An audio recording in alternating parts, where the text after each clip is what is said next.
this video, we are going to cover the LLD for the Tic Tac Toe game. As you guys already know about this game, so we will directly jump into the things which you are looking to create in this one. So in the Tic Tac Toe game, we should be able to kind of initialize the game with the with the with any multiple of basically the board size.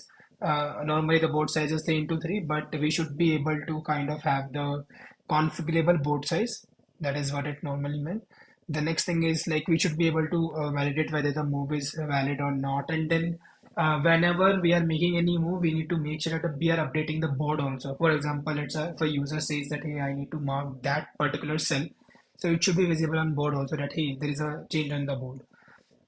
So and again, we need to after every move, we need to make sure that we need to check whether we are seeing any win condition or not. Basically, based on the last player's move, is the move made by the last player like making the game coming to an end and all that thing. So we need to check those condition. It can be win condition or draw condition. And player switching, you just need to handle the player chances. So, most probably there are two users in tic-tac-toe game. So once they select their symbol, then once the first user is done, then we should provide the chance to the second user to provide their moves or take their moves on the board. So yeah, this is normally very basic thing which we are going to cover today. So the design patterns which we are actually involving this one is again same thing which we have done in previous video multiple times. We are having a singleton pattern here which is holding the entire instance of this game controller. We are using the factory pattern to create the player instances. For now, we are only having two players. So even, I mean, it's fine even if you don't do it, but having this factory pattern method will help you if you want to have more players in the game in the future. So you don't need to kind of create the player instances by having the function and all that thing. The setup will be there by you can just use this factory pattern. Observer pattern again we have discussed in in previous two videos again that we are going to use this observer pattern whenever there is a status change in the game. Let's say a user made a move, so we need to notify this to the game board, no? Like that hey, update has been made to the board. So based on that alert or whatever, board either will re-render the board or will change the score and all that thing. Strategy pattern which we are using to calculate the win conditions, to calculate the draw conditions, and to calculate whether the move is valid or not. Because there can be multiple ways of checking the same thing, the win condition, based on the different algorithm. In this tic-tac-toe game, it may be like too over engineering. I would say that it's like a simple game. There will be nothing much, but we are just using it to showcase you to like how we can use this, how to kind of design this entire tic-tac-toe game. If you want to kind of maybe uh, into for 3 into 3, it seems fine, but when you think about 9 into 9 or maybe the bigger board sizes, then there definitely you will find out the strategy pattern would be very, very helpful for you guys. Now let's come to this code basically. Okay, so as I've discussed in previous two videos again, so we are having this game controller, and whenever you see this self-association on this platform, that means again it's a singleton pattern which we are using here, and it's going to hold this. It's going to provide us the single instance of the entire game, which we are going to use to kind of play with to handle all the things. So this is the player factory class which we have created to create different type of player. Right now, for this thing, we can say, hey, we can have a different types of player like AI player, a human player, and maybe many more based on that. Maybe different type of and you can think of if you want to have a different types of player, you can just use this player factory to generate that, or maybe a different combination of the players. So yeah, even you can, if you feel that the player generation is getting complex and you are creating the player based on the multiple parameter, then even you can use the builder pattern there.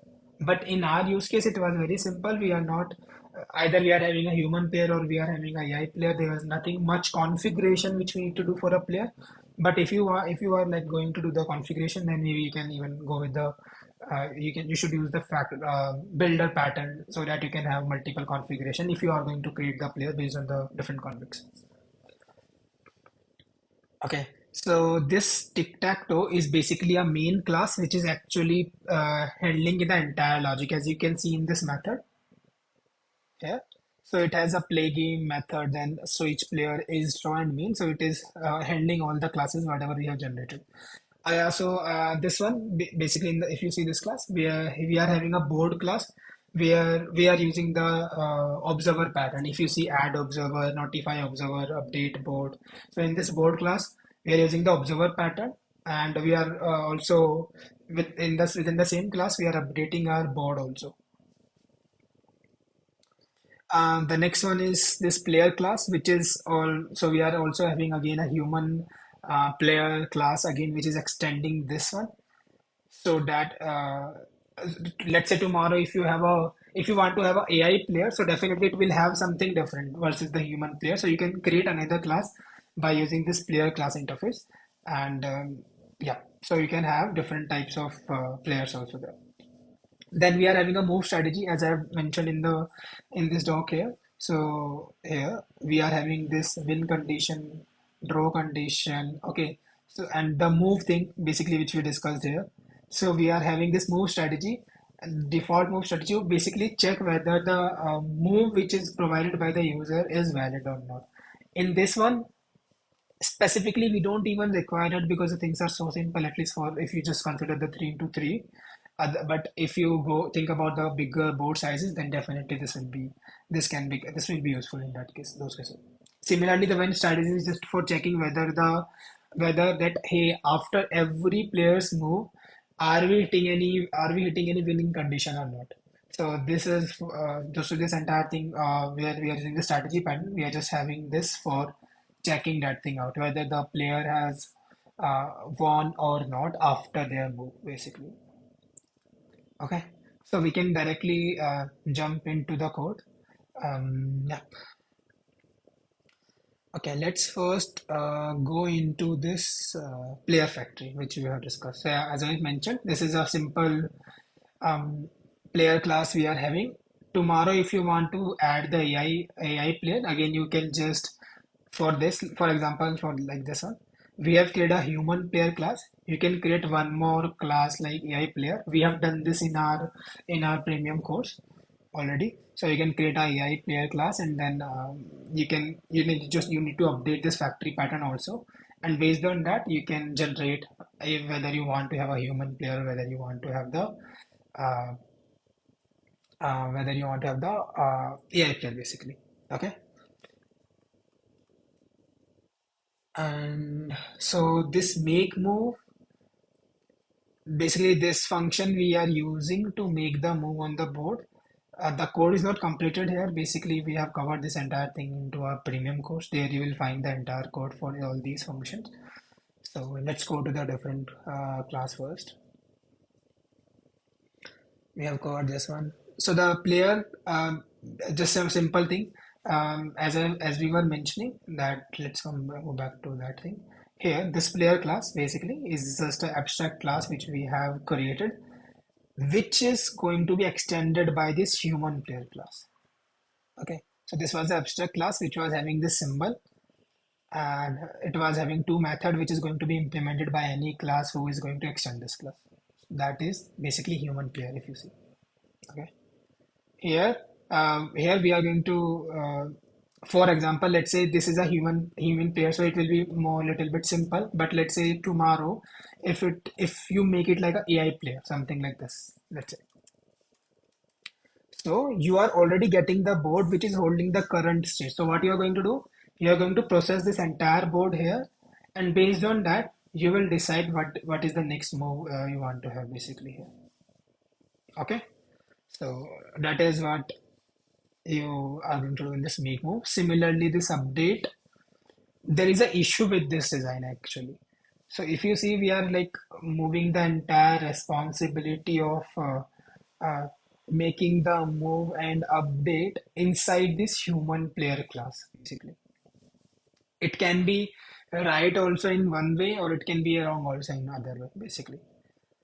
So, for example, they can make any move here actually.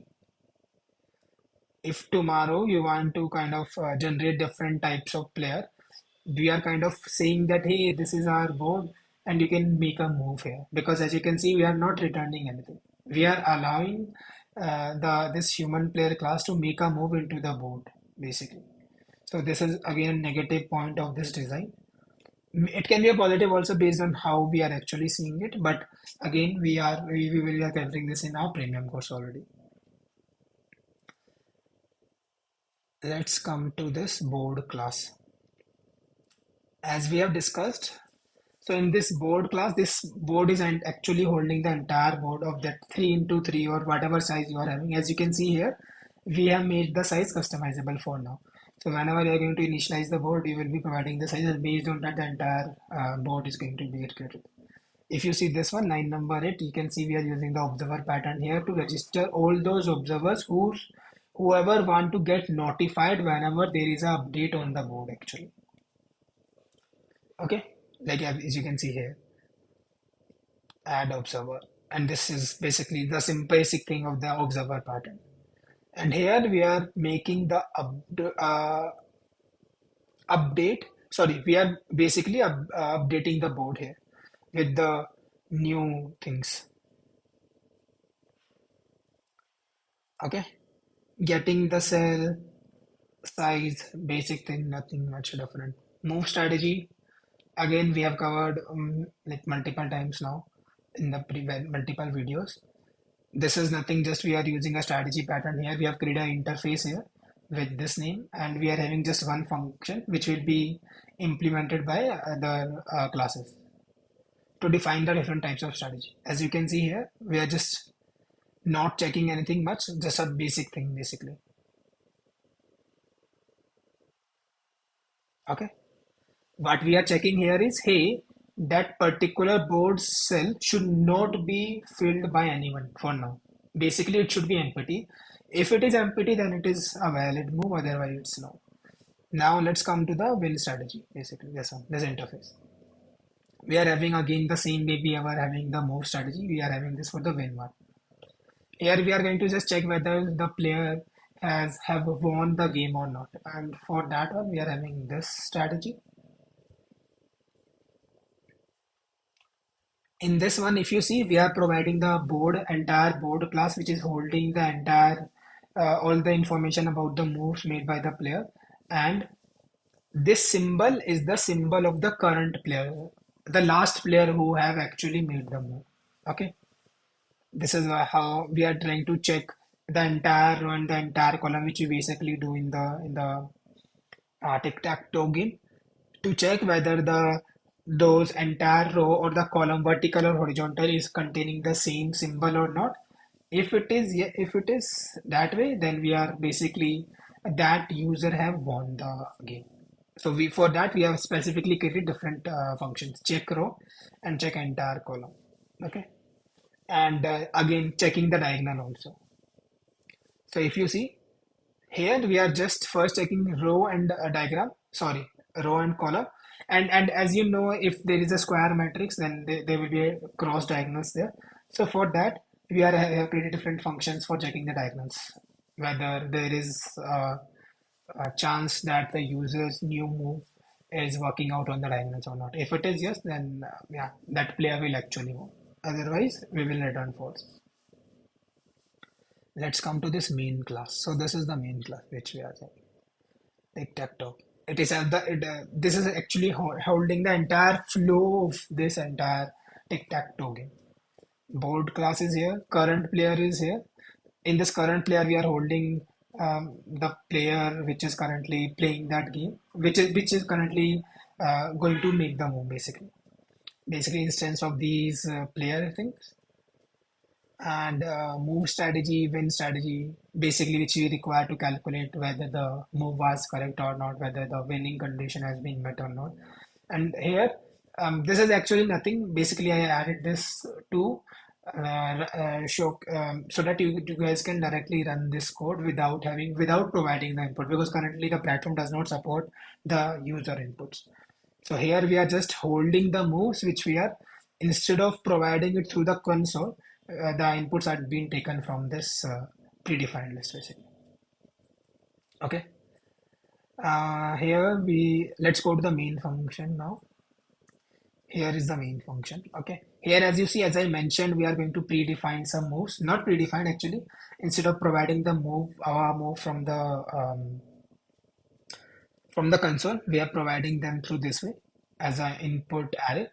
Okay. So as you can see in the comments, we have marked the players' values and all that thing. Okay. Now we are initializing this tic-tac-toe game. Okay. We are providing these moves here. Most probably you will not be doing this if you want to if you want to take the inputs from the users. I'll show you where you can actually do it. Let's now go to this thing. So during this initialization, you are going to initialize this move. Okay, here. Here you have already provided the symbols to the player by default from your side. For now, in this code we are not asking the players to provide the X or O, basically what symbols they want to take. We are actually providing them the symbols by default. And similarly goes for the board also. Okay. Again, we are setting the strategies and winning strategies, adding the observers. Okay. Let's see if we have that part. Yeah. Okay. So now after it's done, if you see, we are calling this function called game.playgame. Okay. Here instead of this one, you will actually have a while loop.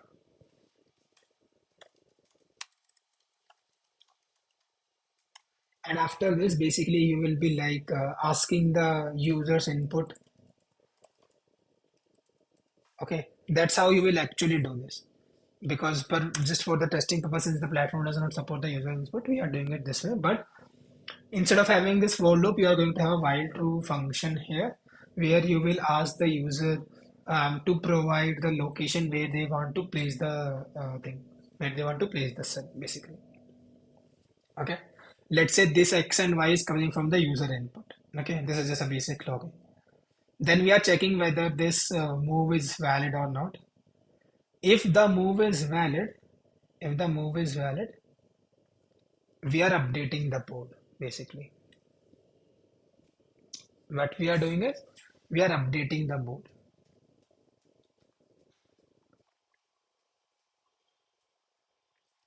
Sorry, I messed up. Yeah. So if you see here, once we have got the user input about the location of the cell where they want to place the cross or O, we are checking whether it's a valid move or not. If it is a valid move, then we are actually updating it.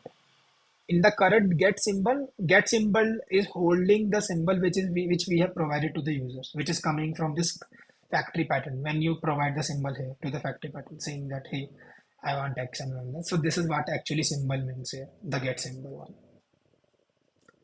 Okay, then again, as I mentioned, after making a move, we check if there is any winning thing, if there is any winning condition for the player which have made the move in the last. We go. So if there is no, then we check if it is a draw or not, and then we switch the player. If you see what we are doing is switching the player, this is just nothing a basic toggle which we are doing there. This is just a basic toggle which we are doing, like the way we do with the true and false. So this is what we are toggling it here by using the ternary operators. Okay. Now, as I mentioned, instead of this for loop, you will have a while loop where you will be keep taking the user input. Okay. So that's how this entire game is actually working. Let me see if we are missing anything. So as in the user output, you can see player X turn. The move which was taken by the player X was 0, comma 0. Then we have the player O turn. It took the move from 1, comma 1 move. So all this is coming from here if you see. this one, whatever we have provided. So instead of this one, you can provide get it from the user's input also. That will also work. So at the end, we can see that the player X win. There is one more thing which is missing here is the board basically. So here, if you see, we have added this update board, but we need one more function which is going to render the board on the console, something like that. Right. Render board. Okay. And this will actually start printing the entire board final state. Print current state of board. This you can actually call from this one at the end of this loop basically. Okay, after this one, once you are done with this one here, you can say hey board dot render board, something like this, and it will actually automatically print the entire board into this console because board is holding the entire data related to the the X and Y where it exists and all that thing. Okay, one more thing which we discussed initially regarding this, although we are having these methods here, we are not actually using it. Okay, so we can for now maybe we can ignore it. We are having this thing here, but we are actually not kind of I would say doing it. We are not actually using it. So you can see anywhere we have not used something called player dot move anywhere. But this can be useful in a way you can say so instead of asking the user's input in that main logic, so this play game is actually holding the entire logic, the flow like when to ask the users and when to kind of check entire thing. You can even add this making the move condition move to here just for taking the input, but I feel it should always go through this center class which is tic-tac-toe to validate it, and then actually it should go ahead. Let's see what are the other things.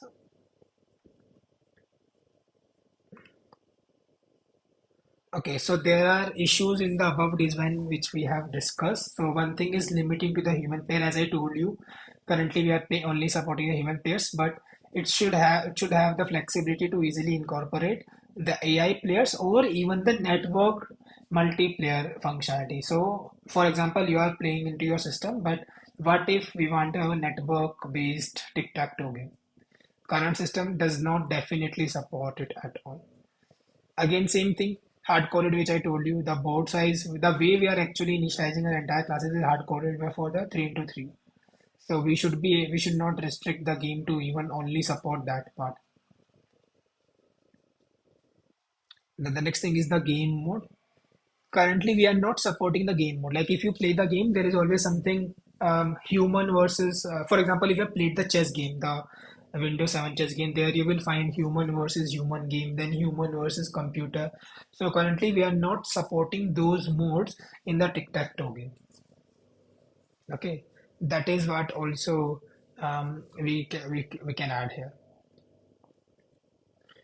Again, and then this currently for now, this does not support the um, does not this game does not support multiplayer thing simultaneously. So that is again, but I'm not even sure actually whether tic-tac-toe game can be played by more than two players or not. But this same thing can be replicated in any other game format, so that's why we are just talking about this. So this again same thing. So if you saw in the tic-tac-toe class, it was handling multiple responsibility like the game control. Like I told you now, within this same function, it is doing everything, switching the player, taking the user's input. Okay, and we are even making some code harder to kind of change. So that is what we are actually lacking. There's the clarity of separation. We definitely need to update it. So I think there is nothing much you need to cover here. So this was very simple design. I would say there is nothing much in the tic-tac-toe game to discuss. One more thing I will take a look about this class. Currently, I don't remember much why we made this abstract, so I specifically need to look into it. I don't remember much now, it has been long time now. Okay, but otherwise we could have just had one class player, or maybe a basic interface, and could have expanded it, could have basically maybe implemented it instead of having the abstract class. So I'm not sure what was my thought at that point of time to have this abstract class, but yeah, I mean, this will not make much difference. Same goes for this human player class also, making the move and update the board. Okay. So for example, what we should actually do here is holding the score. One more thing which we are missing here in this game is scores and holding the moves basically. For creating the history or for checking out what moves was taken by the players, we can improve this player class to hold what was the moves which was taken by that particular player. So we can have something like this maybe private, and we can say maybe move something like that. We can basically have an array here, okay, which will be holding all the history of the moves made by the player and their scores basically. We can have the basically scores, current score I would say, of this player. Okay, this is what we can have. Also, I mean, for now it's not required, but okay, it's fine. So these are the new things which we can add to this player. So currently we are not tracking any history of the moves taken by any player or even their scores as far as I see. So that is what we can say. Or maybe there is one more thing which we can even do is in this player class we can hold we can hold the thing that hey, what is the chance of that this player is actually going to win in the future, like we have on the matches now if you see the Google search and all that thing. So that can be even added to these classes. So yeah, I think yeah, I think there's nothing much in this one to cover. Uh,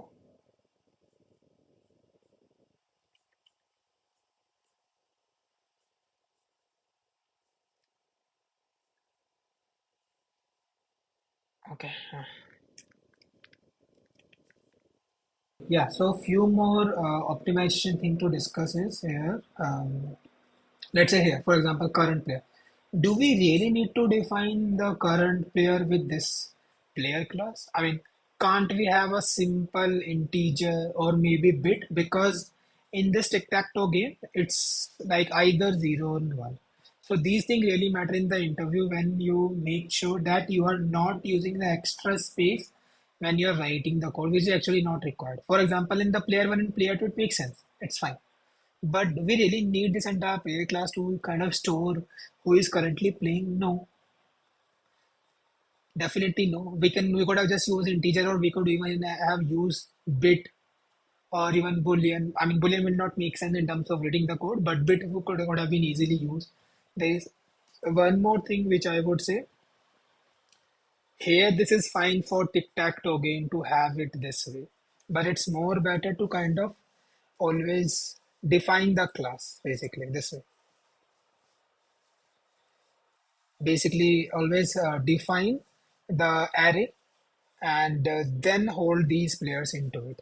Basically you can define an array with the size of 2 and there one first player or second player, and then you can use the combination of bit set there.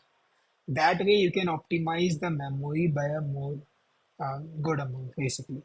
So these are the few space optimization things which we should always do whenever we are writing the code, because whenever you are going to create the new instance of this class, it is going to take a huge chunk of the memory basically. Okay, so this is what I was looking to mention.